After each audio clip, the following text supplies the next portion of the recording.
સુરતમાં ડિંડોલી પોલીસે વાહન ચોરી કરતા ચોરોને ઝડપી પાડ્યા છે. ચોરીની 12 બાઇકો સાથે 2 ઈસમોને ઝડપી પાડ્યા છે. સુરતમાં વાહન ચોરો બેફામ બન્યા છે. સુરતની ડિંડોલી પોલીસે બાતમીના આધારે 2 વાહન ચોરોને ઝડપી પાડ્યા છે. ચોરીની 12 બાઇકો સાથે 2 ઈસમોને ઝડપી પાડ્યા છે. સુરત શહેરના કુલ 11 ગુનાનો ભેદ ઉકેલી કાઢ્યો છે. ડિંડોલી, વરાછા, પાંડેસરા અને ઉધનાના બાઇક ચોરીના ભેદ ઉકેલાયા છે. રાત્રિના સમય વિસ્તારમાં ફરી સોસાયટી બહાર રહેલી બાઇકોની ચોરી કરતા હતા. ડિંડોલી પોલીસે પંકજ વિશ્વકર્મા અને મહેશ શર્માની ધરપકડ કરી વધુ તપાસ હાથ ધરી છે. ડિંડોલી પોલીસ સ્ટેશનની સર્વેલન્સ ટીમ અને એની અન્ય સ્ટાફ દ્વારા એ 2 આરોપીઓની ધરપકડ કરવામાં આવી છે.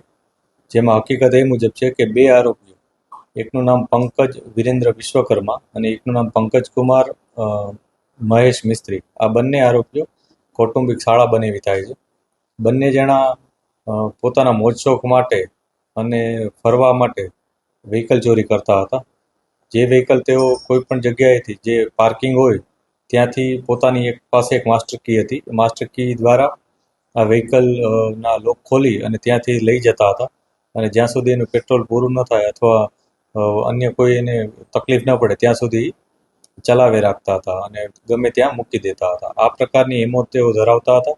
પોલીસે તેઓની બંનેની ધરપકડ કરી છે અને બંને પાસેથી કુલ 12 વ્હીકલ જપ્ત કરવામાં આવ્યા છે. અને હજી પણ અન્ય વ્હીકલ મળી શકવાની સંભાવના હોવાથી પોલીસ એની ફર્ધર પોલીસ કસ્ટડી માટે એપ્લાય કરશે.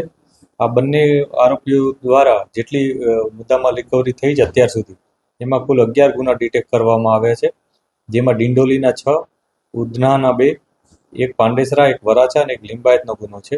આ ઉપરાંત અમે અન્ય પોલીસ સ્ટેશનનો પણ સંપર્ક કરી રહ્યા છીએ કે તેમને ત્યાં પણ આવી કોઈ બનાવ બન્યો હોય તો પોલીસ ડિંડોલી પોલીસને સંપર્ક કરે, જેથી અન્ય કોઈ ગુના હોય એ પણ રિકવર થઈ શકે. Reporter Hitesh Prajapati, Janadesh news, Surat.